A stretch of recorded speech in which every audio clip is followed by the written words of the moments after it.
Ինչի եկեք էլ Արգիշտի Մեխակյանի շտաբ, որն է ձեր Եկել նպատակը։ եմ մի հատ տեսնեմ իրան, աջակցեմ ու հետ վերադառնամ իմ գործերով։ Աջակցությունը ինչպես է դրսևորվում։ Բանավոր կերպով։ Իսկ ճնշումներ, որտեղ անդադար տեսնում ենք, որ շտաբ մարդիկ են մտնում դուրս գալիս, ուղղորդումներ։ Ուղղորդում բացառություն ա լինի, էլի, ինչ դուք գիտեք, որ 2018 թվականից հետո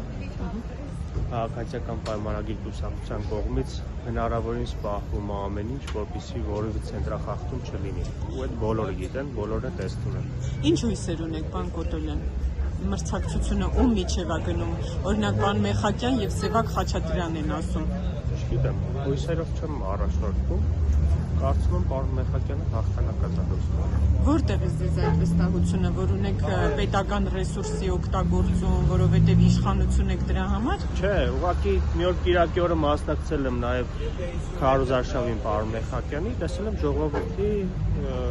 վերաբերմունքը։ Օրինակ այսօր Սևակ Խաչատրյանն ասում էր, որ պետական ոչ միայն չարաշահում եք լիազորություններ, այլև մարդկանց ազատում եք աշխատանքից իշխանությունները, ովքեր այլակարծություն ունեն, այսինքն չի հանդուրժում իշխանությունը այն մարդկանց, ովքեր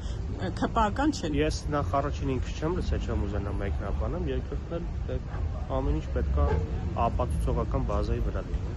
Դե ասում է, որ իր մորաքրոջը հեռացրել են մանկապարտեզի տնօրենի պաշտոնից, որտեղ նա այլ կարծիք ունի։ Մեկնաբանեմ, քանի որ ես ինքս նյութին ծանոթ չեմ ու գումարած դրան էլ ես չեմ լսել, էլի ասած։